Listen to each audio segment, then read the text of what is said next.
नमस्कार, मेरा नाम है सुमित सिंह मेहता। आज आपके सामने इलेक्ट्रोडायनेमिक्स से रिलेटेड एक और नया लेक्चर लेके आज का हमारा है लेक्चर नंबर 84। और आज के इस लेक्चर का हमारा टॉपिक क्या होने वाला है? हमारा टॉपिक है vector potential due to a uniform magnetic field, या बोल सकते हैं कांस्टेंट मैग्नेटिक फील्ड। जैसे कि आप सब लोग जानते हैं, हम वेक्टर पोटेंशियल के बारे में डिस्कस कर रहे हैं और इसमें हमने 3 लेक्चर ऑलरेडी कंप्लीट कर लिए हैं। पहले लेक्चर में क्या डिस्कस, 3 या 2 आई थिंक 3 लेक्चर हमने कर लिए हैं। और पहले लेक्चर में क्या डिस्कस किया था हमने ये पढ़ा था कि वेक्टर पोटेंशियल होता क्या है, और वहां पर हमारे पास एक फॉर्मूला आया था और कुछ ऐसा फॉर्मूला आया था कि A इक्वल टू, क्या पढ़ा था हमने कि A is equal to 1/4 pi integration mu naught into J divided by curly R और इंटू क्या आया था, डी टाउ आया था। कुछ इस तरह का फॉर्मूला आया था और हमने वहां पर पढ़ा था कि ये फॉर्मूला कब एप्लीकेबल है? Only for finite current density. किसके लिए है ये? फाइनाइट करंट डेंसिटी के लिए क्या है ये एप्लीकेबल है। अगर हमारे पास जो करंट डेंसिटी है वो इन्फिनिटी तक जा रही होगी तब वहां पर हम इस फॉर्मूले को यूज नहीं करेंगे। फिर उसके बाद हमने इससे रिलेटेड एक क्वेश्चन किया था, उस पर एक लेक्चर था जो कि इससे रिलेटेड लेक्चर नंबर 2 था। फिर उसका हमने क्या डिस्कस किया था कि जब हमारे पास करंट डेंसिटी कैसी हो, खुद इन्फिनिटी तक जा रही हो। जैसे हमने वहां पर एग्जांपल लिया था किसका, एक इनफाइनाइट सॉलिनॉइड का, कि किसी एक इनफाइनाइट सॉलिनॉइड के कारण जो वेक्टर पोटेंशियल होता है उसे हम किस तरीके से फाइंड करते हैं। और वहां पर हमने एक मेथड का यूज किया था, that method is known as cute method. क्या होती है हमारे पास? Cute method. वहां पर हमने क्या करी थी, पढ़ी थी। And according to cute method हमारे पास क्या होता है कि close integration along a curve C A dot d l is equal to कितना होता है, मैग्नेटिक फ्लक्स के बराबर होता है। और इस क्यूट मेथड की हेल्प से हमने एक इनफाइनेटली लॉन्ग सोलेनॉइड के लिए वेक्टर पोटेंशियल क्या किया था, फाइंड किया था। आज इसी प्रोसेस में थोड़ा सा आगे बढ़ते हैं और डिस्कस करते हैं किसके बारे में, कि vector potential due to a uniform magnetic field कैसा होगा। यानी अभी हमारे पास फील्ड कैसा है, यूनिफॉर्म है, यानी कांस्टेंट फील्ड है और किसी भी टाइप के चार्ज डिस्ट्रीब्यूशन की बात नहीं कर रखी है। ऐसा नहीं बोल रखा है कि वो मैग्नेटिक फील्ड किसकी वजह से है, किसी वायर की वजह से है, या फिर किसी सोलेनॉइड की वजह से है, या फिर किसी करंट कैरिंग सरफेस की वजह से है, या फिर किसी स्फेरिकल सेल की वजह से है। ऐसा कुछ भी नहीं बोल रखा है। सिर्फ इतना दिया है कि जो मैग्नेटिक फील्ड कैसा है, यूनिफॉर्म है, यानी कैसा है वो, कांस्टेंट है। ओके, समझ में आई बात? तो फटाफट क्या करो, रोज की तरह कॉपी पेन निकालो और कॉपी में हेडिंग डालो क्या, vector potential due to uniform magnetic field. और इसके नीचे लिखो कि let us consider we have a constant बोल सकते हैं या फिर यूनिफॉर्म भी बोल सकते हैं, uniform magnetic field B, magnetic field B। मेरे पास क्या है, एक यूनिफॉर्म मैग्नेटिक फील्ड B है, and we have to find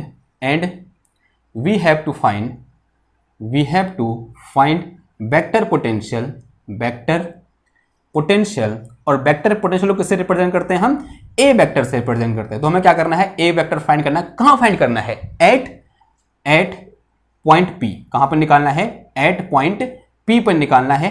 कोई एक पॉइंट पी है वहां पर निकालना है। एंड गिवन है हमको, गिवन है position vector of point P, position vector of point P is R vector. क्या है हमारे पास, जो आर वेक्टर है वो क्या है, पॉइंट पी का पोजीशन वेक्टर है। कहने का मतलब क्या हुआ, दैट इज जो मेरे पास आर वेक्टर है उसको हम कैसे लिख सकते हैं, पोजीशन वेक्टर क्या होता है, एक्स कैप, फिर plus Y cap, plus Z cap. Okay, ये क्या है मेरे पास, position vector in Cartesian coordinate system है। कहां दे रखा है, position vector in Cartesian coordinate system. और किस पॉइंट का पोजीशन वेक्टर है, इस पॉइंट P का पोजीशन वेक्टर है, जहां पर हमें क्या करना है, वेक्टर पोटेंशियल फाइंड करना है। ठीक है, ओके। अब देखो, एंड यहां पर लिख के चलो, एक इंपोर्टेंट ऐसे करके लिख के चलो, हैशटैग बना के लिखो, and this vector potential due to uniform magnetic field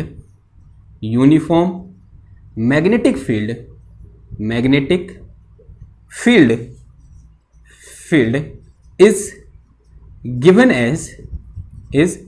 given as कैसे दिया जाता है कि that is equal to A vector is equal to -1/2 और ब्रैकेट में आ जाता है कितना, R cap cross sorry R vector cross B vector, this is our vector potential due to a uniform magnetic field. ठीक है, ये बहुत इंपॉर्टेंट लाइन है या बोलते हैं बहुत इंपॉर्टेंट फॉर्मूला है। अब ये फॉर्मूला आपको याद रखना है। ठीक है, इससे रिलेटेड क्वेश्चन आपके वहां आता है कि क्या बोला हमने कि हमारे पास क्या है, कोई एक यूनिफॉर्म मैग्नेटिक फील्ड है और उसके कारण हमें किसी एक पॉइंट P पर जिसका पोजीशन वेक्टर क्या है R है, वहां पर हमें क्या करना है, वेक्टर पोटेंशियल फाइंड करना है। उसके लिए क्या होता है, ये फॉर्मूला होता है। ठीक है, यहां पर जो मेरे पास ये R वेक्टर है, ये वाला R वेक्टर है, यानी उसका पोजीशन वेक्टर है जिस पॉइंट पर हमें क्या निकालना है, A फाइंड करना है। और B क्या है यहां पर, जो ये B हमें दिया है ना, जो यूनिफॉर्म मैग्नेटिक फील्ड है वो क्या है यहां पर B है। ओके, तो ये फॉर्मूला तो मैंने लिखा दिया आपको। अब जो यहां पर यूनिवर्सिटी का एग्जाम दे रहे हैं या फिर एमएससी में है या बीएससी में है, उनके वहां तो ऐसा नहीं आता कि सीधे फॉर्मूला लिख दो, वहां क्या आता है, प्रूव इट। अब हमें क्या करना है, इसे प्रूव करना है। ठीक है, तो जब भी क्वेश्चन आता है, क्वेश्चन किस तरीके से आता है, so that due to a uniform magnetic field vector potential is given by this, ऐसा क्वेश्चन आता है ना आपके एग्जाम में, आंसर है हाँ जी आता है। अगर आप एग्जाम की तैयारी नहीं कर रहे हैं, ऐसे किसी कॉम्पिटिटिव एग्जाम की तैयारी कर रहे हैं, तो आपके लिए कहानी यहीं पर क्या हो गई है, खत्म हो गई है। आपको क्या रखना है, सिंपल ये फॉर्मूला याद रखना है, वहां प्रूव करने को नहीं आता है। नाउ हम अधिकतर जो होते हैं बच्चे होते हैं वो किसके लिए पढ़ते हैं, यूनिवर्सिटी एग्जाम के लिए पढ़ते हैं। तो जो यूनिवर्सिटी एग्जाम के लिए पढ़ रहे हैं, तो उनके लिए यहां पर एज ए क्वेश्चन लिखो, इस तरीके से लिखो, हैशटैग बना के लिखो, show that vector potential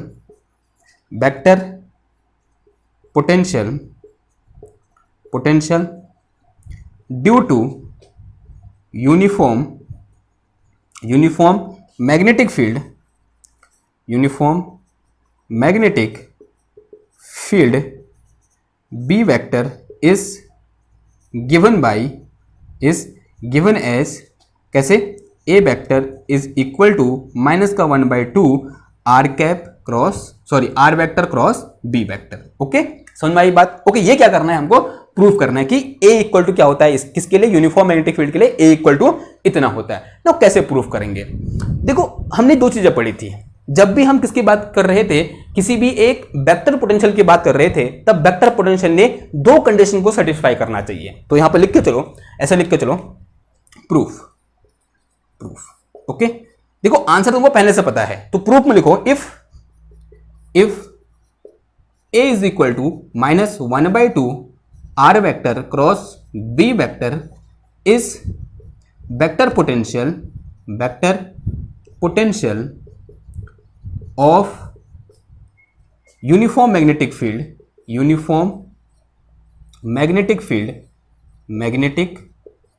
field B, then it has to satisfy following two condition। अब वो कंडीशन कौन कौन सी होती हैं, जो बताएगा वो जीनियस। फॉलोइंग टू कंडीशन, बताओ कौन कौन सी होती हैं। ओके, कंडीशन कौन कौन सी होती है बताओ। First condition is Gauss freedom. पहली कंडीशन क्या होती है, गॉस फ्रीडम होती है, यानी del dot A equal to कितना होता है हमारे पास, 0 होता है। यानी डाइवर्जेंस ऑफ ए क्या होना चाहिए, 0 होना चाहिए। यानी अगर मैं इस वेक्टर पोटेंशियल का क्या निकालूं, डाइवर्जेंस निकालूं, तो आंसर कितना आना चाहिए मेरा, 0 आना चाहिए। और जो सेकंड कंडीशन, इस कंडीशन को क्या बोलते हैं, गॉस फ्रीडम। ये क्या है हमारा, गॉस फ्रीडम है। और सेकंड कंडीशन क्या होनी चाहिए, सेकंड कंडीशन विल बी कि curl of A will be equal to B. Curl of A किसके बराबर आना चाहिए हमारे पास, बी के बराबर आना चाहिए, यानी मैग्नेटिक फील्ड के बराबर आना चाहिए। जिस मैग्नेटिक फील्ड का वो वेक्टर पोटेंशियल है उसके बराबर आना चाहिए। तो curl of A equal to क्या होगा, बी होगा। ठीक है, ये हमने क्या कहता है, डिस्कस किया था। तो अगर ये पोटेंशियल इन दो कंडीशन को सेटिस्फाई कर रहा है, तो जो यहां पर हमने ये इक्वेशन लिखी है, यहां पे जो फॉर्मूला लिखा है, वो फॉर्मूला क्या है हमारा, बिल्कुल सही है। ठीक है, तो ये हम क्या कर देंगे, इन दो इक्वेशन को सेटिस्फाई कर देंगे और यही क्या हो जाएगा, हमारा प्रूफ हो जाएगा। ठीक है, हर बार प्रूफ करने का मतलब ये नहीं है कि आप ऐसे तिगड़मबाजी करके ये फॉर्मूला ऐसे ऑब्टेन करें। आप फॉर्मूला याद कर सकते हो और उस फॉर्मूले से रिलेटेड जो कंडीशन है उन कंडीशन को सेटिस्फाई कर दो, वो भी क्या होता है, प्रूफ ही होता है। ठीक है, इस टाइप का प्रूफ कहां दे रखा है, ग्रिफिथ में क्वेश्चन है। ठीक, क्वेश्चन है, उसका आंसर दे रखा है, क्वेश्चन इस तरीके से दे रखा है कि इसका प्रूफ करने का मतलब क्या हुआ कि इन दो कंडीशन को सेटिस्फाई कर दो। ठीक है, समझ में आई बात। ओके, अगर ग्रिफिथ ने दे रखा है तो बिल्कुल सही दे रखा है।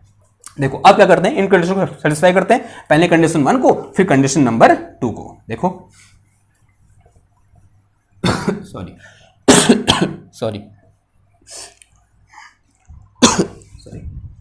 देखो कंडीशन नंबर 1 क्या है कि divergence of A is equal to zero. पहला क्या है हमारे पास, divergence of A equal to क्या है हमारा, जीरो है। नाउ ए इक्वल टू कितना है, ए की वैल्यू पुट करो, जो डाइवर्जेंस ऑफ कितना आ जाएगा ये माइनस का 1/2 and this is R cross कितना हो जाएगा, बी हो जाएगा, ठीक है, ये कुछ आ जाएगा and this is equal to कितना हो जाएगा, जीरो हो जाएगा, ठीक है, ये जीरो आना चाहिए, ठीक है। तो क्या लिख के चलो, लेफ्ट हैंड साइड लेकर चलो, left hand side equal to this thing, okay है या नहीं है ऐसा, ओके। डाइवर्जेंस ऑफ ए लिया हमने and this is equal to A, sorry A की जो कितना पुट कर दिया, जो वैल्यू है ए की वो पुट कर दी। अब ये -1/2 तो कांस्टेंट है, डाइवर्जेंस से बाहर आ जाएगा, तो माइनस का 1/2 बाहर आ गया, अंदर कितना बच गया, divergence of R cross B निकल गया, ठीक है। Divergence of curl of two vector के लिए हमने एक प्रोडक्ट रूल पढ़ा था बहुत समय पहले, अगर आपने वेक्टर एनालिसिस वाला लेक्चर सीरीज देखी है तो वहां पर हमने ये चीज डिस्कस कर रखी है। तो सिंस वी नो कि divergence of A cross B, A cross B, A और बी यहां पर दो क्या है, वेक्टर हैं, तो this will be equal to कितना होता है, अगर मैं आपसे पूछूं तो ये कुछ ऐसा होता है कि बी डॉट तो क्या आना चाहिए यहां पर, स्केलर आना चाहिए, तो B dot del cross A and फिर माइनस कितना होता है, A dot del cross B, del cross B, ये होता है फॉर्मूला हमारे पास, ठीक है। अगर ये फॉर्मूला होता है तो इस फॉर्मूले में जहां ए है यहां कितना है, आर है, और जहां बी है और यहां भी कितना है, बी है, ये मैग्नेटिक फील्ड बी है और ये कुछ मतलब ऐसे रैंडम बी है, ओके। तो इस फॉर्मूले को कहां कर दो, इधर अप्लाई कर दो, तो this is equal to minus का 1/2। नाउ इसको कैसे याद करेंगे, क्या करेंगे, वो हमने क्या कर रखा है उधर डिस्कस कर रखा है, ठीक है। थोड़ा बहुत आपको हिंट दो, कैसे याद करोगे, देखो ये क्या आएगा, टोटल क्वांटिटी स्केलर आएगी, तो यहां पर ऐसे कॉम्बिनेशन बनाने हैं जिनका आंसर क्या हो, स्केलर हो। अगर समझ में नहीं आ रहा है तो प्रोडक्ट रूल करके एक पूरा वहां पर क्या है, पूरा लेक्चर है, तो वहां पर आप जाओ, इसको देखो, क्योंकि ये रूल क्या है, बहुत इंपॉर्टेंट है। विदाउट दीज रूल्स इलेक्ट्रोडायनेमिक्स मतलब आप नहीं समझ सकते, इसकी कैलकुलेशन में आप क्या हो जाओगे, फंस जाओगे, ठीक है। आपके पास कैलकुलेशन होगी फिर भी आप उसको समझ नहीं पाओगे कि हो क्या रहा है यहां पर, ओके। उसके लिए आपको वेक्टर एनालिसिस आना चाहिए। बहुत सारे क्वेश्चन यहां पर ऐसे होंगे जो बहुत सारे बच्चों के सर के ऊपर से जा रहे होंगे, मुझे पता है, मुझे ये चीज भली भांति पता है कि बहुत सारे क्वेश्चन मैं ऐसे यहां पर करा रहा हूं क्यों, वो कुछ बच्चों के सर के ऊपर से फिसल जा रहा है, मतलब घुस ही नहीं रहा सर के अंदर। पता है उसका एकमात्र रीजन क्या है, वो सीधे यहां पहुंचे हैं कूद मार के, उन्होंने वेक्टर एनालिसिस का मुंह भी नहीं देखा है। अब इसमें दोष किसका है, मेरा या फिर उस बच्चे का जो बिना वेक्टर एनालिसिस पढ़े इलेक्ट्रोडायनेमिक्स पढ़ रहा है, उस बच्चे का जो बिना वेक्टर एनालिसिस पढ़े क्या पढ़ रहा है, इलेक्ट्रोडायनेमिक्स पढ़ रहा है, ठीक है। मेरा दोष नहीं है। मेरा दोष कब है, जब मैं यहां पर कोई कॉन्सेप्ट क्या करता हूं, मतलब गलत चीज बताता हूं आपको, जो चीज है ही नहीं मैं उसके बारे में बता रहा हूं, जो चीज पॉसिबल ही नहीं है उसके बारे में बता रहा हूं, तब ये क्या है, गलत है, मेरी गलती है वहां पर। और अगर आप बिना पढ़े यहां पहुंचे हो तो ये किसकी गलती है, आपकी गलती है, ठीक है। अगर आपको ये चीज कहां से आया समझ में नहीं आ रहा है तो ये गलती किसकी है, आपकी है। मैंने फिर भी हिंट दे दिया आपको कहां से पढ़ना है इसको, वेक्टर एनालिसिस में एक लेक्चर है and that lecture is name as product rule, okay, वहां जाके डिस्कस करो, ओके। अब इधर आओ, तो क्या हो जाएगा, देखो तो ये हो जाएगा मेरे पास, ये ब्रैकेट, बड़ा ब्रैकेट लगा दो यहां पर, सॉरी मसला ब्रैकेट लगा दो, तो this is B dot del cross R, फिर माइनस कितना आ जाएगा, माइनस आ जाएगा मेरे पास कितना, ए की जो कितना आर है and R dot this is del cross B, ये आ गया कुछ, तो दिस थिंग, ओके ना। अब देखो बी क्या है मेरे पास, यूनिफॉर्म है, बी इज यूनिफॉर्म, हमने लिखा है यहां पर बी कैसा है, यूनिफॉर्म है, यानी कांस्टेंट है, और कांस्टेंट का डेरिवेटिव करोगे या कर्ल निकालोगे, आंसर कितना आएगा, 0 आएगा। तो this term is equal to 0, क्यों, बिकॉज बी इज कांस्टेंट, जो बी है वो क्या है हमारा, कांस्टेंट है या नहीं है, आंसर है हाँ जी है, इसलिए उसका कर्ल निकालोगे तो कितना हो जाएगा, 0 हो जाएगा आंसर। अब इधर देखो ये क्या है, यहां पर डेल क्रॉस आर है, और आर क्या है, मेरा पोजीशन वेक्टर है। और हमने एक चीज पढ़ी हुई है कि अगर मैं आर इक्वल टू क्या है मेरे पास, कुछ ऐसा है कि एक्स कैप फिर प्लस वाई कैप फिर plus Z cap, this is my R. तो अगर डेल क्रॉस आर निकालूं then this will be equal to कितना हो जाएगा, देखो ये x cap Y cap Z cap partial over partial x partial over partial y partial over partial z, और यहां कितना आ जाएगा एक्स वाई जेड। अगर इसको सॉल्व करोगे ना आंसर आएगा कितना, 0 आएगा, ठीक है। एक बात देख लो, देखो अगर x के रिस्पेक्ट में 0 0 ऐसे करोगे 0 0 ऐसे करोगे 0 0, ठीक है, तो आंसर कितना आएगा, 0 आएगा। तो दिस थिंग इज ऑल्सो 0, ये भी कितना हो जाएगा, 0 हो जाएगा। तो एक कॉन्सेप्ट बना लो यहां पर कि पोजीशन वेक्टर का कर्ल हमेशा कितना होता है, 0 होता है। समझ में आई बात, ओके। अगर समझ में आई तो ये वाला टर्म भी 0, ये टर्म भी 0, 0 माइनस 0 0, तो यहां मेरे पास क्या निकल के आ गया, दिस इज इक्वल टू 0, और यही क्या है हमारा राइट हैंड साइड है। तो जो पहला जो कंडीशन थी वो क्या हो चुकी है, सेटिस्फाई हो चुकी है। Del dot A equal to कितना है इसके लिए, 0 है। ओके नाउ अब सेकंड कंडीशन क्या है हमारे पास, देखो सेकंड कंडीशन इज कि del cross A is equal to B. जो डेल क्रॉस ए है यानी कर्ल ऑफ ए है वो किसके बराबर है, मैग्नेटिक फील्ड बी के बराबर है। ठीक है, तो कर्ल ऑफ ए निकालो, आंसर कितना आना चाहिए, बी के बराबर आना चाहिए। तो करो फिर। तो ए की जगह अगेन कितना पुट करना पड़ेगा, इतना पुट करना पड़ेगा। तो लेफ्ट हैंड साइड ले लो यहां पर, तो left hand side is equal to कितना है मेरे पास, डेल क्रॉस ए है, और ए की जगह कितना पुट करना पड़ेगा मेरे को, this is -1/2 and R cross B put करना पड़ेगा, कितना, R cross B and this bracket is closed. ठीक है, और अब ये कर्ल है तो -1/2 कर्ल से बाहर आ जाएगा, तो -1/2 बाहर ले लो, अंदर कितना बच जाएगा, ये curl of R cross B बच गया। क्या बच गया, curl of R cross B. Again यहां पर क्या लगेगा, हमारा वेक्टर प्रोडक्ट लगे, सॉरी जो हमने वहां पढ़े हैं प्रोडक्ट रूल पढ़े हैं वो यहां पर क्या होगा, अप्लाई होगा। कौन सा वाला, कि कर्ल ऑफ कर्ल कितना होगा, देखो सॉरी कर्ल ऑफ कर्ल के लिए हमने एक रूल पढ़ा था। क्या रूल पढ़ा था बताओ, वेक्टर प्रोडक्ट पढ़ा था, वेक्टर रूल पढ़ा था या फिर प्रोडक्ट रूल पढ़ा था। And that product rule is like, ऐसे था कुछ कि कर्ल ऑफ क्रॉस प्रोडक्ट कि A cross B, curl of A cross B. ठीक है, दो वेक्टर का क्रॉस प्रोडक्ट है, उन दोनों का क्या निकालना है, वो कर्ल निकालना है। तो इसका आंसर कितना आया था हमारा, और जो भी आंसर आएगा वो किस में आएगा, वेक्टर में आएगा, बिकॉज ये क्या है मेरे पास वेक्टर है, और किसी वेक्टर का कर्ल क्या होता है, अगेन वेक्टर होता है। तो it will be something like this, कि कुछ ऐसा होगा, A dot del into B, फिर माइनस ए, यहाँ बी आएगा, बी अंदर ले जाओ, तो B dot del into A, फिर यहाँ पर क्या आता है, प्लस आता है, एंड फिर कितना आ गया ये, अब पहले ए था, अब पहले क्या हो जाएगा, डेल हो जाएगा, तो कितना आ जाएगा, del dot A into B, फिर सही लिख रहा हूँ, फिर क्या आएगा, माइनस ये आएगा मेरे पास डेल डॉट बी, और इंटू कितना आ गया, ए आ गया, del dot B into A. This is formula, ये फॉर्मूला होता है। ये फॉर्मूला क्या करना है, तो रट लो, या फिर जिस तरीके से हमने वहां पर रटना सिखा रखा है, याद करना सिखा रखा है मैंने, तो एक बार वहां जाओ कि कैसे सिखा रखा है उसको देखो। तो ये होता है फॉर्मूला। ठीक है, ये फॉर्मूला होता है। यहां पर ए की जगह कितना है, आर है, बी की जगह कितना है, बी है, तो ये फॉर्मूले में यहां पर टिका दो इसको, तो कितना हो जाएगा, देखो दिस इज इक्वल टू -1/2 बराबर ब्रैकेट लगा दो, तो ये आ गया मेरे पास कितना, आर डॉट डेल और इंटू कितना आ जाएगा, बी वेक्टर, फिर माइनस कितना आ जाएगा, ये this is B dot del, और फिर इंटू कितना आ जाएगा, ये आर वेक्टर, एंड फिर कितना है यहाँ पर प्लस आया, और प्लस के बाद कितना है, डेल डॉट ए कहने का मतलब क्या आ गया, डेल डॉट आर आ जाएगा, यानी डाइवर्जेंस ऑफ आर, और इंटू कितना आ जाएगा, बी आ जाएगा, फिर माइनस कितना है ये, डेल डॉट बी आ जाएगा, कितना आ जाएगा, डेल डॉट बी आ गया, और इंटू कितना आ गया मेरे पास, आर वेक्टर आ गया, and the bracket is closed. ठीक है, अब देखो कुछ चीजें सीधे सीधे जुड़ हो जाएगी। ये चीज, ये क्या मेरे पास डाइवर्जेंस ऑफ बी है, and divergence of B is always 0। ये क्या होता है हमारा मैक्सवेल की इक्वेशन है या नहीं है, इसको ये क्या क्या बोलते हैं हम इसको, कि monopole doesn't exist, and this is represented by कि divergence of B equal to कितना होता है, 0 होता है। तो in magnetostatic monopole is not exist, क्योंकि हमने पढ़ा हुआ है, इसलिए डाइवर्जेंस ऑफ बी कितना होता है, 0 होता है, और ये मैक्सवेल की इक्वेशन भी है। ओके, तो डाइवर्जेंस ऑफ बी तो कितना हो गया हमारा, 0 हो गया, तो ये टर्म 0 हो गया। अब बचे कौन से, ये तीन टर्म बचे, इनको क्या करना पड़ेगा, हमें कैलकुलेट करना पड़ेगा। तो एक एक करें कैलकुलेट, देखो पहले इसको करो,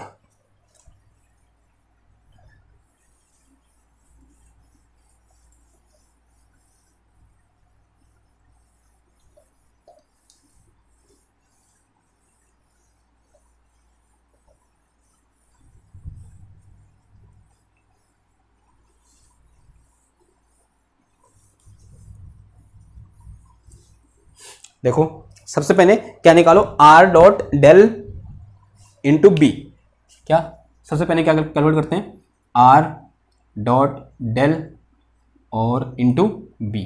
ठीक है, तो this will be equal to कितना हो जाएगा, देखो ये अगर मैं क्या निकालूं यहां से, आर डॉट डेल निकालूं, आर डॉट डेल का मतलब क्या हुआ कि x cap plus Y cap, फिर प्लस जेड कैप, और फिर कितना आ जाएगा डॉट देखो ये क्या होता है मेरे पास x cap into partial over partial x plus Y cap into partial over partial y, फिर plus Z cap into partial over partial z, और फिर इन दोनों के बाहर क्या है यहाँ पर बी है, इन दोनों के बाहर यहाँ पर क्या है इस तरीके से बी वेक्टर है। तो एक्स कैप वाला एक्स कैप के साथ, वाई कैप वाला वाई कैप के साथ, जेड कैप वाला जेड कैप के साथ। ओके, तो कितना हो जाएगा, ये हो जाएगा मेरे पास x partial over partial x, फिर प्लस कितना आ गया y partial over partial y, फिर प्लस जेड कितना आ गया पार्सल ओवर पार्सल जेड, और फिर इंटू कितना आ जाएगा ये, इसको मैं क्या लिख सकता हूं बी लिख सकता हूं। तो this is my simple B. अभी जो बी है ये क्या है कांस्टेंट है, और जो पूरा इसके इधर है इस बी में क्या ऑपरेट हो रखा है, ये ऑपरेटर ऑपरेट हो रखा है। ठीक है, ऐसा बोल सकते हैं हम, यानी डिफरेंशिएशन डिफरेंशिएशन डिफरेंशिएशन, यानी बी का क्या हो रहा है डिफरेंशिएशन, पहले एक्स के रिस्पेक्ट में, फिर वाई के रिस्पेक्ट में, फिर जेड के रिस्पेक्ट में। क्या बी का डिफरेंशिएशन यहां पर हम कितना निकलेगा बताओ, बी क्या है हमारा कांस्टेंट है। जब इस कांस्टेंट का differentiation with respect to x करेंगे तो आंसर कितना आएगा 0, विद रिस्पेक्ट टू वाई करेंगे आंसर कितना आएगा 0, विद रिस्पेक्ट टू जेड करेंगे आंसर कितना आएगा 0। Since B is constant what it mean this whole thing equal to 0। ये पूरा कितना आ गया 0 आ गया, यानी ये जो टर्म है ये भी कितना हो जाएगा हमारा 0 हो जाएगा। This term is also 0। अब बारी है किसकी, इसकी और इसकी। ओके, तो सबसे पहले किसकी बात करते हैं, del dot B dot del की बात करते हैं, बी डॉट डेल यानी vector B dot del and into कितना है मेरे पास यहां पर आर वेक्टर है। ठीक है, देखो फिर तो दिस विल इक्वल टू, अब अज्यूम करो अगर मैं ये बी लिख रहा हूं तो इसके कंपोनेंट होंगे ना, एक अलोंग एक्स एक्सेस, एक अलोंग वाई एक्सेस और एक अलोंग जेड एक्सेस। तो इसको मैं ऐसे लिख सकता हूं बी एक्स एक्स कैप फिर plus B Y Y cap फिर plus B Z Z cap B Z Z cap, और जो B X B Y B Z है वो सब क्या है कांस्टेंट है। ठीक है, ये कुछ ऐसा हो सकता है जैसे 2x cap plus 2y cap plus 3z cap. ठीक है, ये क्या हो सकता है, एक पॉसिबल वेक्टर फील्ड हो सकता है, सॉरी हाँ वेक्टर क्या बोलेंगे इसको हम, मैग्नेटिक फील्ड हो सकता है। ओके, समझ में आई बात, इस तरीके का। तो उठा के यहां रख दो, फिर क्या हो जाएगा ये बी एक्स एक्स कैप फिर plus B Y Y cap फिर प्लस कितना आ गया बी जेड जेड कैप, और फिर डॉट कितना बचा, this is x cap partial over partial x यानी डेल की वैल्यू पुट कर रहे हैं। ठीक है, और फिर कितना बच गया मेरे पास y cap partial over partial y, फिर प्लस कितना बचा z partial over partial z, और फिर आर कैप। तो आर कैप कितना है मेरे पास, this is x x cap फिर प्लस वाई वाई कैप फिर प्लस कितना आ जाएगा जेड जेड कैप आ जाएगा। ठीक है, इस तरीके से ये क्या रख दिया हमने यहाँ पर आर रख दिया। अब देखो डॉट प्रोडक्ट निकालो पहले, तो डॉट प्रोडक्ट कितना हो जाएगा, एक्स वाला एक्स के साथ वाई वाला वाई के साथ जेड वाला जेड के साथ, एक्स कैप 1 हो जाएगा। तो ये बचा मेरे पास B x partial over partial x फिर प्लस कितना आ जाएगा ये B y partial over partial y, फिर कितना आ जाएगा B z partial over partial z, और फिर इनटू कितना हो जाएगा ये x x cap y Y cap plus z Z cap. Okay, now सबसे पहले इसको किसके रिस्पेक्ट में डिफरेंशिएट करेंगे, एक्स के रिस्पेक्ट में। जब इसको एक्स रिस्पेक्ट में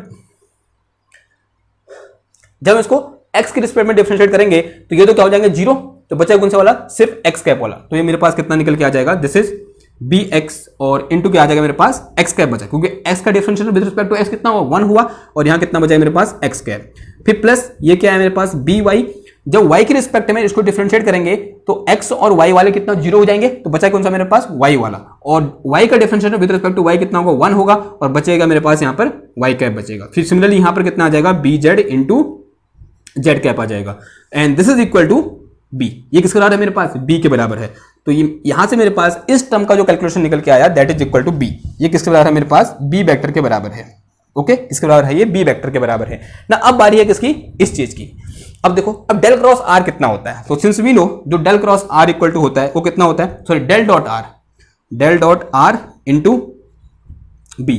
डेल डॉट आर करने का मतलब क्या हुआ, X cap partial over partial x plus Y cap partial over partial Y plus Z cap partial over partial Z, and फिर कितना आ जाएगा into this is x x cap फिर प्लस कितना आ जाएगा वाई वाई कैप फिर plus कितना आ गया जेड जेड कैप, एंड फिर इनटू आ गया मेरे पास यहाँ पर क्या बी वेक्टर। ओके, नाउ ये क्या है मेरा पोजीशन वेक्टर है, या फिर इसको अंदर इनटू करो, या डॉट प्रोडक्ट निकालो इसका, एक्स वाला एक्स के साथ वाई वाला वाई के साथ जेड वाला जेड के साथ, तो कितना आ जाएगा ये 1 + 1 और इनटू कितना आ गया बी वेक्टर आ गया, and this is equal to कितना आ गया 3 बी वेक्टर आ गया।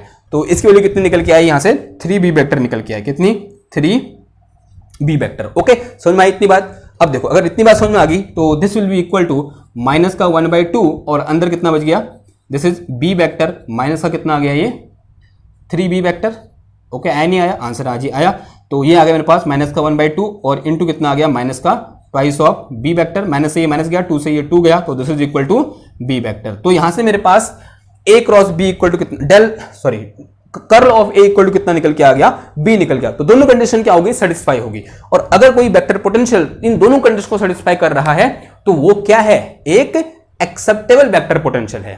उस वेक्टर पोटेंशियल को हम एक्सेप्ट कर सकते हैं, किसके लिए, for this uniform magnetic field. Okay, समझ में आई बात। ये क्या हो गया, हमारा फॉर्मूला हो गया, किससे रिलेटेड, या प्रूफ हो गया। इसको एज ए प्रूफ ले लो आप, ये प्रूफ ही है। अगर इन दो कंडीशन को सेटिस्फाई कर रहा है, ये एक्चुअल में क्या है, प्रूफ है। ओके, जब आप वैसे प्रूव करोगे, अगर विकिपीडिया में जाओगे कहीं भी जाओगे तो सीधे प्रूफ दोगे, वो क्या करेगा, इन्हीं फॉर्मूलों की हेल्प से उसे क्या करेगा, प्रूफ करेगा। पहले इसको लेगा, divergence of a equal to 0 को लेगा, फिर उसको लेगा curl of a equal to b को लेगा, इन दोनों कंबाइन करेगा और कहां पहुंचेगा, उस फॉर्मूले में पहुंचेगा। हमने क्या कर दिया, ठीक उल्टा कर दिया। ठीक है, समझ में आई बात। पहले फॉर्मूला लिख लिया, फिर जो कंडीशन होती है उनको क्या कर दिया, सेटिस्फाई कर दिया, विच इज इजियर वे, जो क्या है, एक आसान रास्ता है। ओके, अभी तक मेरे ख्याल से तो। अब देखो इससे रिलेटेड एक क्वेश्चन कर लेते हैं। देखो इसे मिटाऊं मैं, ये हो गया ना, ये नोट कर लो, ये बहुत इंपॉर्टेंट है ये टर्म। ठीक है, इन्हीं को करने में दिक्कत आती है। दिक्कत क्या आती है, यही परिश्रम है। दिक्कत तो कुछ नहीं आएगी, बहुत सिंपल सा कैलकुलेशन है, बस परिश्रम यही करना पड़ता है। ठीक है, इस चीज से नाउ इसे मिटाओ। देखो एक क्वेश्चन लिखो और उसके लिए एक मैग्नेटिक फील्ड देता हूं, यूनिफॉर्म मैग्नेटिक फील्ड देता हूं, और आपको क्या करना है, उसके लिए ए फाइंड करना है, वेक्टर पोटेंशियल फाइंड करना है। तो कुछ ऐसा क्वेश्चन है, क्वेश्चन लो कि गिवन है b equal to 2x cap plus 3z cap. ठीक है, ये यूनिफॉर्म है, दिख रहा है, सेम यूनिफॉर्म है, because constant constant that is uniform.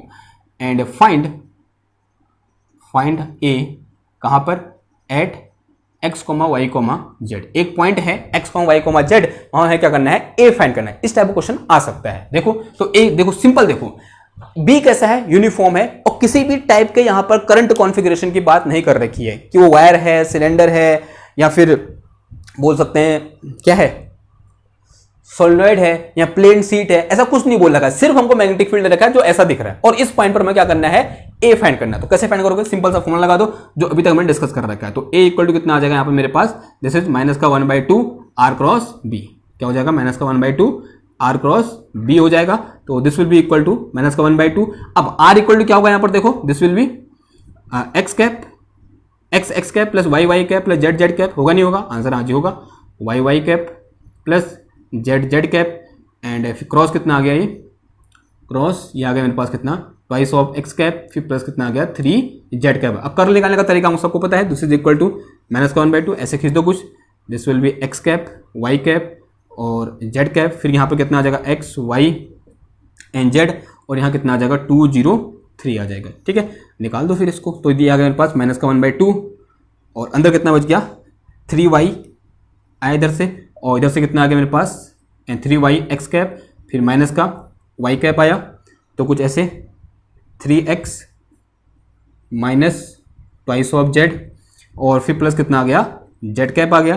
Plus z cap करने का मतलब 0 एंड माइनस का 2y आ गया, माइनस का 2y ये आ गया। ठीक है, दिस इज अवर आंसर। ये क्या हो गया, हमारा आंसर हो गया। ठीक है, इसको थोड़ा बहुत अरेंज कर सकते हो आप, या फिर रीअरेंज कर सकते हो। कैसा हो जाएगा, देखो इस माइनस को अंदर ले जाओ, तो this will be equal to, minus को अंदर लेके और 1/2 को भी अंदर ले जाओ, तो माइनस का 3/2 y into x cap, and फिर माइनस का, एंड माइनस प्लस हो जाएगा ये, और दिस इज y कैप, और अंदर कितना बच गया 3/2 x, एंड माइनस का कितना आया z आया, एंड फिर प्लस कितना आ गया, ये माइनस है, ये प्लस है, सॉरी माइनस प्लस हो जाएगा, तो this will be equal to y into Z cap. तो ये क्या निकल गया, हमारा आंसर निकल गया।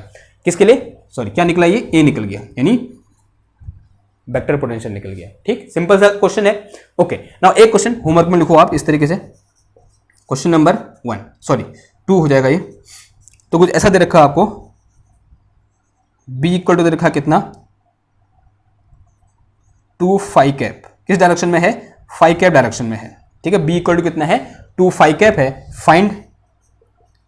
फाइंड ए कहां निकालना है, at x comma Y comma Z पर निकालना है। कहां पर, A at x comma Y comma z. अब देखो इस क्वेश्चन की खूबसूरती क्या है, बी हमें दे रखा है कहां पर, इन सिलेंडर कोऑर्डिनेट सिस्टम। एज्यूम करो किसमें, सिलेंडर कोऑर्डिनेट सिस्टम है, क्योंकि फाई कैप है तो फाई कैप कहां होता है हमारा coordinate, it is in cylinder coordinate system में। तो सिलेंडर कोऑर्डिनेट सिस्टम में बी इक्वल टू कितना है मेरे पास, टू फाई कैप है।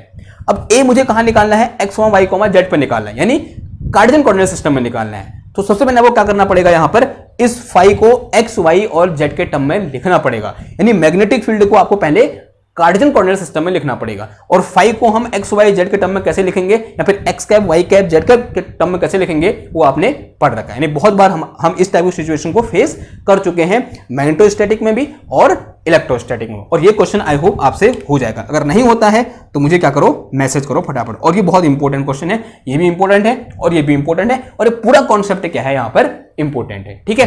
तो ये क्या हो गया हमारे पास, यूनिफॉर्म मैग्नेटिक फील्ड के कारण किस तरीके से हम वेक्टर पोटेंशियल फाइंड करेंगे, उसका क्या हो गया, सॉल्यूशन हो गया। ओके, नाउ आप थोड़ा सा आगे बढ़े, एक बार टाइम देख लेते हैं और टाइम के अकॉर्डिंग फिर आगे बढ़ते हैं। यहां पर एक और टाइप की कंडीशन हमारे पास निकल के आती है, 33 मिनट हो रहे हैं तो टाइम तो है ही अभी।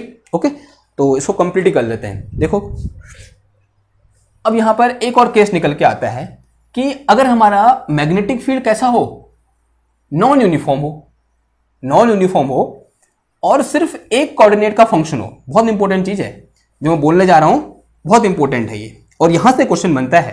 क्वेश्चन कहां से बनता है, जो चीजें थोड़ा अटपटी होती हैं, और ये चीज क्या है, थोड़ा सा अटपटी है। देखो क्या है, अटपटी है, इसका मतलब ये नहीं है कि कठिन है, बस अगर पहली बार समझ में आ गया तब फिर सब आसान है। ओके, देखो कुछ ऐसी सिचुएशन है, मैं पहले लिख रहा हूं कंडीशन क्या है, ऐसे हैशटैग बना के लिखो।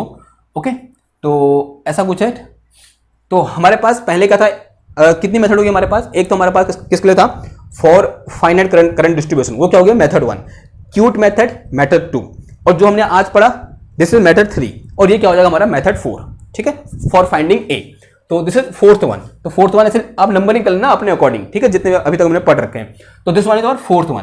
तो क्या हो जाएगा ये, magnetic field, sorry vector potential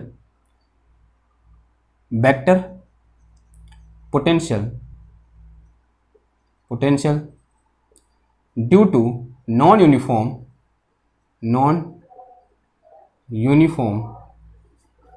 magnetic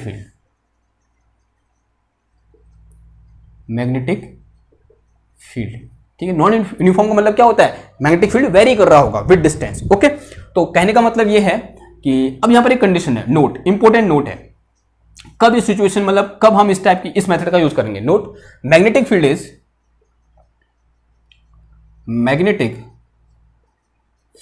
is function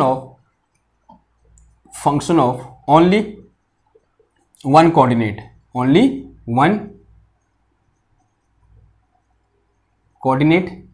and directed का मतलब डायरेक्शन से, यानी उसकी डायरेक्शन कहां की होगी, डायरेक्टेड अलोंग सिंगल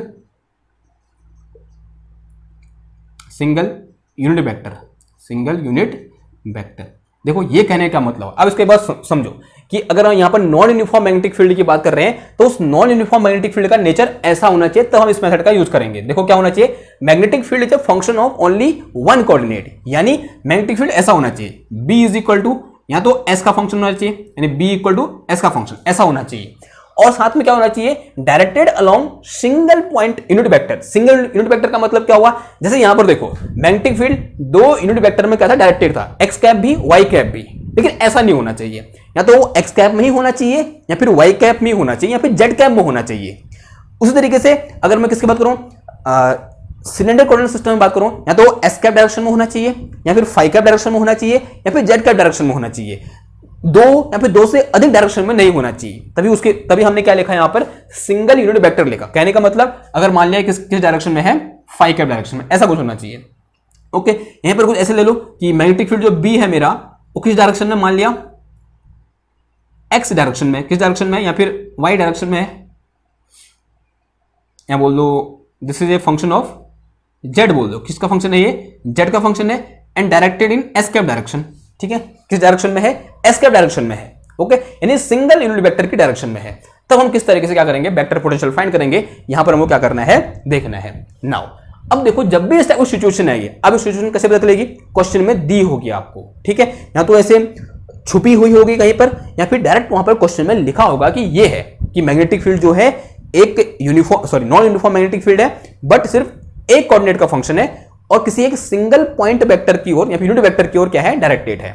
ओके, ये सिचुएशन दी होगी आपको, या फिर एक ऐसा करंट कॉन्फ़िगरेशन दिया होगा जिसके लिए ये चीज एप्लीकेबल होती है, तब वहां पर आपको अपना दिमाग लड़ाना पड़ेगा। ठीक है, ओके। अब वो एक ऐसा करंट कॉन्फ़िगरेशन कौन सा होता है, ये अप्रोच क्या होती है, इसे कंप्लीट करने के बाद इससे रिलेटेड एक उदाहरण करेंगे या फिर एग्जांपल करेंगे, आपको वहां पर समझ में आ जाएगा। ठीक है, थोड़ी देर के लिए आप यहां पर पेशेंस बनाए रखें। तो देखो, अब लिखो अप्रोच, कि अप्रोच क्या रहेगी हमारी? अप्रोच, या फिर लिख के चलो अप्रोच, ऐसे हैशटैग बनाओ अप्रोच। अप्रोच, अब देखो अप्रोच क्या रहेगी? जो पहली अप्रोच रहेगी, जब भी आप इस टाइप की सिचुएशन देखोगे तो क्या करना है आपको? यूज किसका यूज करना है? Use del cross A equal to B, इस फॉर्मूले का यूज करना है। Del cross A equal to B का क्या करना है? यूज करना है। ठीक है, ओके। नाउ अब आप सोच रहे होगे कि इसका यूज हम कैसे कर सकते हैं। देखो यहां पर ध्यान से, हमको ए तो क्या करना है? फाइंड करना है। ए तो फाइंड करना है हमको, वेक्टर पोटेंशियल फाइंड करना है। अब बी हमको गिवन है, अब ए कैसे निकलेगा फिर? देखो उसके लिए हमें यह पता होना चाहिए इस फॉर्मूले को यूज करने के लिए, फॉर दिस पर्टिकुलर कंडीशन, कि ए किस कोऑर्डिनेट का फंक्शन होगा। अगर हम सिलेंडर कोऑर्डिनेट सिस्टम में बात करें तो हमें यह पता होना चाहिए कि ए जेड का फंक्शन होगा या एस का फंक्शन होगा या फिर फाई का फंक्शन होगा। अगर हमें इतना पता चल जाए ना, तो हमारी कहानी क्या है? सॉर्टेड है। तो हम फटाफट इस सिचुएशन को क्या कर देंगे? सॉल्व कर देंगे। यहां से हम ए क्या कर देंगे? फाइंड कर देंगे। तो यहां पर एक नियम लिखो, इस तरीके से लिखो, नोट करके लिखो। Note, A is always, A vector is always function of third coordinate. Third coordinate, हमेशा कोऑर्डिनेट एनईटी। ओके, हमेशा जो ए होता है वो थर्ड कोऑर्डिनेट का फंक्शन होता है। देखो कोऑर्डिनेट कौन कौन से होते हैं हमारे पास? अगर मैं कार्टेशियन कोऑर्डिनेट सिस्टम की बात करूं तो वहां पर एक्स वाई जेड क्या होता है? 3 कोऑर्डिनेट होते हैं, एक्स वाई जेड। और अगर मैं स्फेरिकल की बात करूं तो वहां पर क्या होता है? आर थीटा फाई होता है। अगर मैं सिलेंडर की बात करूं, सिलेंडर कोऑर्डिनेट सिस्टम की बात करूं तो वहां पर क्या होता है? एस फाई जेड होता है। तो अगर मैं किसकी बात कर रहा हूं? सिलेंड्रिकल कोऑर्डिनेट सिस्टम में बात कर रहा हूं, तो यहां पर थर्ड कोऑर्डिनेट क्या होगा? क्या जेड होगा, फाई होगा या फिर एस होगा? क्या होगा बताओ? यहां से हम नहीं बता सकते। अब इसको मत बोलो क्योंकि थर्ड में लिखा तो इसका मतलब ये थर्ड कोऑर्डिनेट नहीं हुआ। वो थर्ड कोऑर्डिनेट किसके अकॉर्डिंग है? अब वो देखो, सबसे पहले ये सीखना पड़ेगा फर्स्ट कोऑर्डिनेट क्या होगा, फिर सेकंड कोऑर्डिनेट क्या होगा। तो फर्स्ट कोऑर्डिनेट जो होता है, फर्स्ट कोऑर्डिनेट अगर मैं किसकी बात करूं, फर्स्ट कोऑर्डिनेट की बात करूं, तो first coordinate will be that coordinate in which direction magnetic field is point. जिस डायरेक्शन में क्या है? मैग्नेटिक फील्ड पॉइंट है। Direction of magnetic field, in direction, in which direction, in या फिर direction in which magnetic field points, direction in विच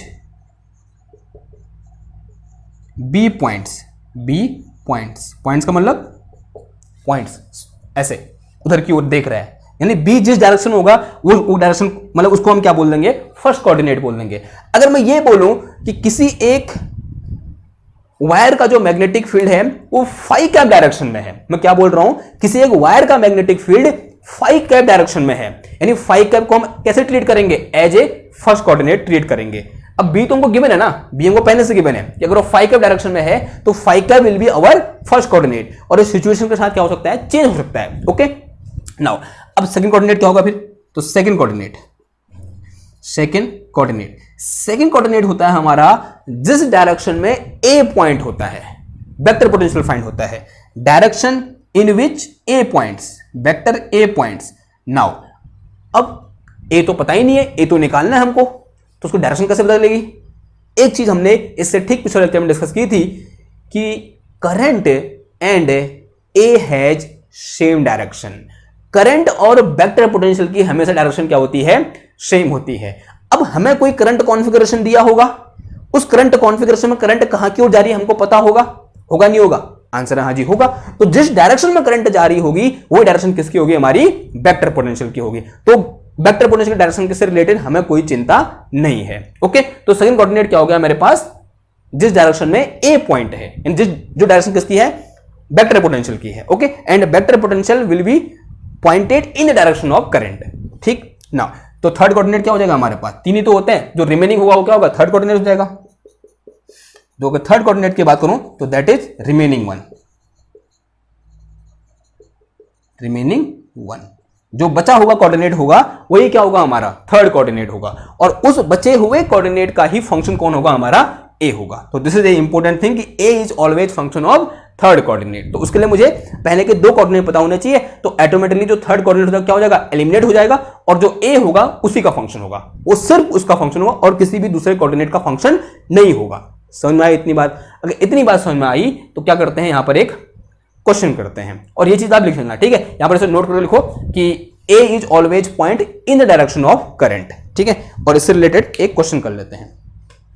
तो कुछ चीजें मिटानी पड़ेगी मेरे को, ये मिटा दूं?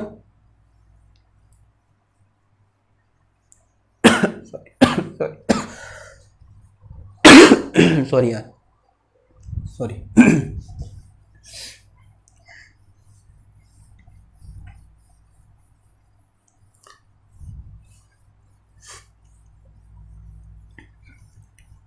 देखो क्या है, क्वेश्चन लिखो, बहुत इंपॉर्टेंट क्वेश्चन है। ठीक है, ये क्वेश्चन यहां से कभी न कभी क्वेश्चन पूछा गया है। ठीक है, बड़े बड़े एग्जाम में पूछा गया है, नेट, गेट, जैम, ठीक, कहीं ना कहीं एक न एक बार पूछा गया होगा कि मेरे पास क्या है, एक इनफाइनाइटली लॉन्ग वायर है। क्या है मेरे पास? फाइंड, ऐसे लिखो, find A due to infinite current carrying wire.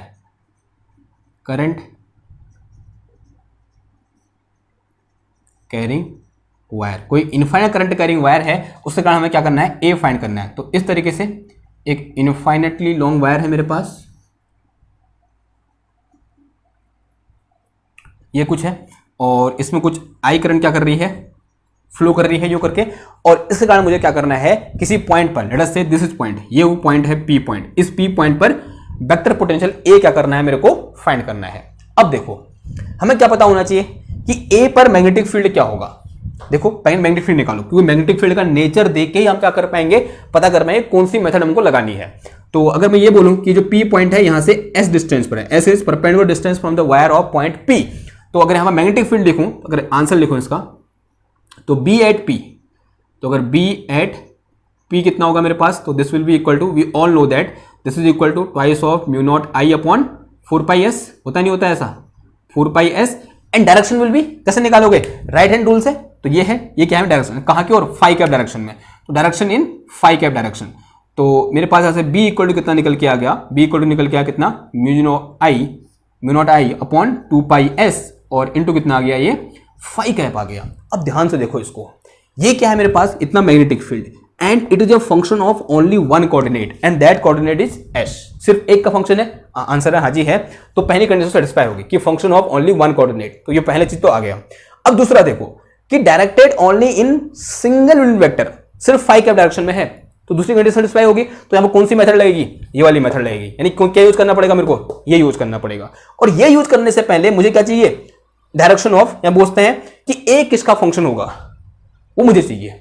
तो देखो A will be the function of third coordinate, A will be the function of third coordinate. तो इसको अगर मैं इक्वेशन 1 बोलूं तो ऐसे ए किसका फंक्शन होगा? थर्ड कोऑर्डिनेट का फंक्शन होगा। अब थर्ड कोऑर्डिनेट एलिमिनेट करो यहां पर। फर्स्ट कोऑर्डिनेट क्या होता है कि in which direction magnetic field is point, तो किस डायरेक्शन में है? फाई कैप डायरेक्शन में है। और सेकंड कोऑर्डिनेट क्या होता है? Direction in which A direct है, जिस डायरेक्शन में ए है। ए किस डायरेक्शन में है? जेड कैप डायरेक्शन में है। तो फर्स्ट कोऑर्डिनेट तो क्या होगा? फाई, सेकंड कोऑर्डिनेट क्या होगा मेरे पास? जेड। तो थर्ड कोऑर्डिनेट कौन सा बचा मेरे पास? एस। तो this s will be a function of, sorry, A will be the function of s. A किसका फंक्शन होगा? एस का फंक्शन होगा, and direction will be z cap direction. तो डायरेक्शन क्या हो जाएगी इसकी? जेड कैप होगी। अगर इतना पता चल गया ना, तो अब कहानी क्या है हमारी? सॉर्टेड है। फटाफट ये फॉर्मूला लगा दो, तो आपको क्या निकल के आ जाएगा? ये ए निकल के आ जाएगा। Set is some equation number 2। Now since we know कि क्या लगाना पड़ता है यहां पर, अप्रोच क्या रहती है? Del cross B equal to क्या होता है? डेल क्रॉस ए होता है। तो B equal to del cross A होता है। तो यहाँ से मेरे पास फिलहाल बी को ऐसे रहने दो। तो del cross A in cylinder coordinate system curl कैसे निकालते हैं, तो ये क्या आता है यहाँ पर 1/s, फिर अंदर कितना आता है S cap, and this is S phi cap, and this is Z cap, partial over partial S, partial over partial phi, partial over partial Z.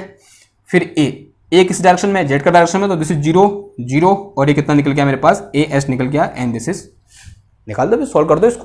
तो क्या हो जाएगा देखो यहाँ पर मेरे पास दिस इज 1/s, ऐसे देखो तो एस कैप आएगा पहले, तो एस कैप देखो 0 हो जाएगा because it is a coordinate function of only S, तो फाई के रिस्पेक्ट में डिफरेंशिएशन 0 हो गया, और ये तो 0 हो गया, तो कितना आ गया इंटू 0, फिर माइनस का कितना आ जाएगा यहाँ पर एस फाई कैप आएगा।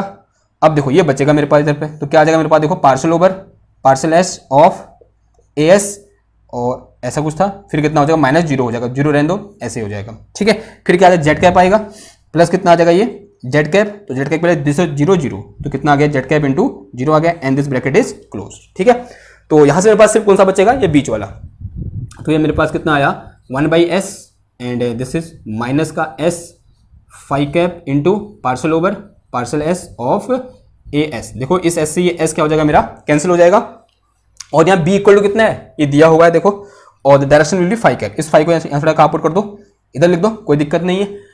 तो और b इक्वल टू कितना है मेरे पास देखो, this is mu naught I upon 2πs, and it is phi cap. देखो यहाँ फाई कैप यहाँ फाई कैप, तो दोनों का कंपेयर कराओ, तो इसका जो क्या है कंपोनेंट है इससे कंपोनेंट के बराबर होगा, ओके।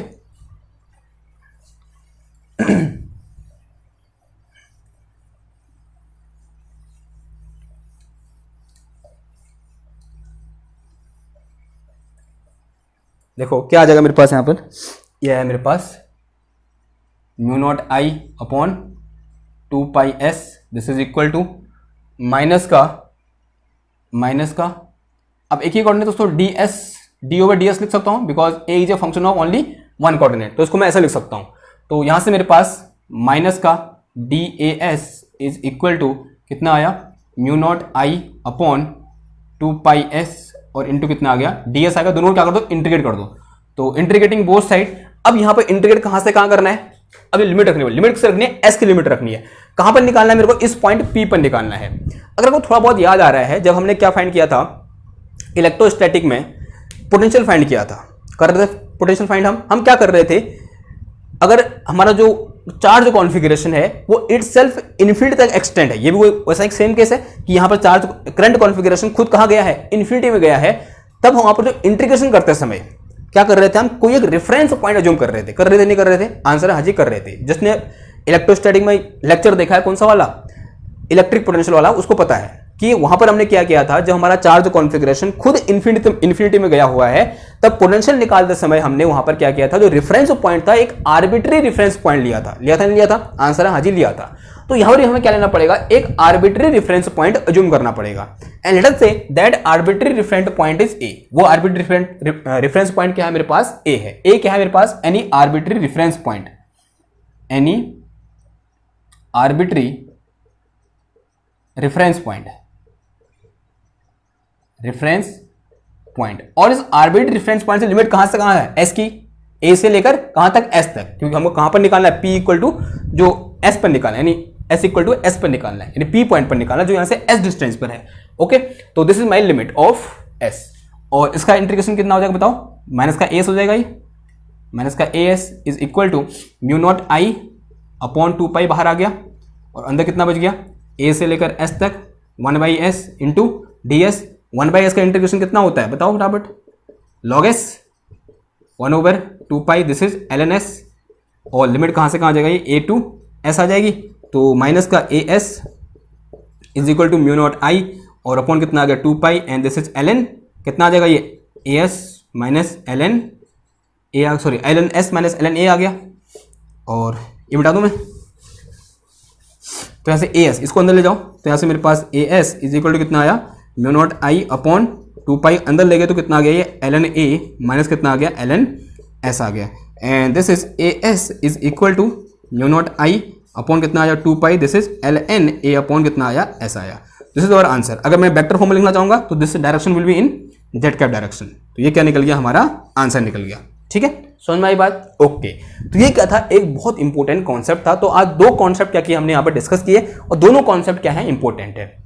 नाउ जैसे कि आप देख रहे हो, मैंने यहाँ पर ए को निकालने के कई सारे तरीके हमने देख लिए। अब जब एग्जाम में आएगा क्वेश्चन हमारे सामने ये आती है, दुविधा ये आती है कि हम किस मेथड का यूज करें। अब ये अंदाजा आपको कैसे पता चलेगा कि उस एग्जाम हॉल में कि मैं इस मेथड का यूज करूंगा, या वो चलेगा किससे, प्रैक्टिस से। लेकिन आप थोड़ा बहुत अनुमान लगा सकते हो कि जब भी आपके पास चार्ज कॉन्फ़िगरेशन कैसा हो, फाइनाइट हो, और आपसे सिर्फ करंट डेंसिटी दी हो, मैग्नेटिक फील्ड की कोई बात नहीं की हो, तो वहां पर आप कौन सा मेथड लगाओगे, फर्स्ट मेथड, जो हमने फर्स्ट लेक्चर में डिस्कस किया था कि A is equal to 1/4 pi integration mu naught J divided by curly R into D tau वाला। और जब भी हमारे पास क्या हो, जो करंट कॉन्फ़िगरेशन हो वो खुद कहां तक गया हो, इनफिनिटी तक गया हो, और वो सोलेनॉइड हो। इनफिनिटी तो ये भी गया है लेकिन सोलेनॉइड नहीं है, वहां पर क्या हो, सोलेनॉइड हो। ठीक है, अगर वहां पर सोलेनॉइड हो तो वहां पर कौन सा लगाओगे आप, क्यूट मेथड लगाओगे। तो for solenoid we have cute method. Okay, समझ में आई बात? तो एक चीज शॉर्टेज होगी कि सोलेनॉइड के लिए हमेशा क्या लगानी है, क्यूट मेथड लगानी है। नाउ, और जब कभी भी हमें कोई करंट कॉन्फ़िगरेशन नहीं दी हो और ऐसा बोला हो कि मैग्नेटिक फील्ड इज यूनिफॉर्म, तो कौन सी मेथड लगानी है, थर्ड वाली, जो इससे ठीक पहले वाली थी। और कभी सिचुएशन ऐसी हो कि एक इनफाइनेटली लॉन्ग वायर हो, या फिर खाली ऐसा दिया हो, इनफाइनेटली लॉन्ग वायर दिया हो, तो वो पहले क्या फाइंड करना है, मैग्नेटिक फील्ड फाइंड करना है। और जब मैग्नेटिक फील्ड फाइंड कर लोगे ना, उसके बाद मैग्नेटिक फील्ड को देखना है क्या वो इस कंडीशन को सेटिस्फाई तो नहीं कर रहा है कि magnetic field is only function of one coordinate and pointed in the single unit vector direction. समझ में आई बात? यानी सिर्फ एक यूनिट वेक्टर की डायरेक्शन में पॉइंटेड है। क्या इस टाइप का मैग्नेटिक फील्ड तो नहीं है? अगर इस टाइप का मैग्नेटिक फील्ड है तो आपको मेथड नंबर कौन सी यूज करनी है, 4 यूज करनी है। और इसके अलावा वेक्टर पोटेंशियल से आपसे कुछ नहीं पूछा जाता। ओके, और अगर इतना चीज आ गया ना, तो यहां से एक ने एक क्वेश्चन तो बनता ही बनता है, चाहे वो आपके यूनिवर्सिटी का एग्जाम हो, ठीक है, वहां पर थोड़ा सस्ता वाला बनेगा, लेकिन सस्ता मतलब सरल बनेगा। लेकिन अगर आप एक कंपीटिटिव एग्जाम की तैयारी कर रहे हैं, नेट, जैम, गेट, इन सब की तैयारी कर रहे हैं, तो वहां पर थोड़ा सा लेवल क्या हो जाएगा, हाई हो जाएगा। ठीक है, लेकिन कवर जितना मैंने पढ़ा रखा है उस सब में हो जाएगा, हाई से हाई लेवल में कवर हो जाएगा, और लो से लो तो हो ही जाएगा। फिर अगर हाई पढ़ा है तो लो तो अपने आप क्या हो जाएगा, कवर हो गया ना। समझ में आई बात? तो ये क्या हो गया, आज का हमारा टॉपिक हो गया। एक मजेदार टॉपिक था, एक इंटरेस्टिंग टॉपिक था। वेक्टर पोटेंशियल की कहानी अभी तक इतनी है। ठीक है, मैग्नेटो स्टेट में इतनी है। हाँ, हो सकता है बाद में जब हम पढ़ेंगे तब और आएगी, ओके, एक बार। लेकिन फिलहाल के लिए यहां पर क्या हो जाएगा, हमारा वेक्टर पोटेंशियल खत्म हो जाएगा। अब बारी है किसकी, बाउंड्री कंडीशन की। Boundary condition of magnetic field and boundary condition of vector potential. इससे पहले एक आपसे गुजारिश है, इससे पहले हमने 2 लेक्चर में बाउंड्री कंडीशन की बात कर रखी है। कहां पर, एक हमने बात कर रखी है boundary condition of electric field, और दूसरी बात कर रखी है हमने कहां पर, boundary condition in presence of dielectric, या बोल सकते हैं boundary condition of electric displacement vector. Displacement vector की बाउंड्री कंडीशन डिस्कस कर रखी है, और उससे पहले हमने boundary condition of electric field discuss कर रखी है। तो उन 2 लेक्चर को देखो एक बार, तब जाके इधर आओ, तो तब आपको यहां पर बाउंड्री कंडीशन बेहतर तरीके से क्या आएंगी, समझ में आएंगी। ठीक है, तो आज के लिए बस इतना ही। मिलते हैं आपसे नेक्स्ट क्लास में, तब तक थैंक यू, धन्यवाद, बाय बाय।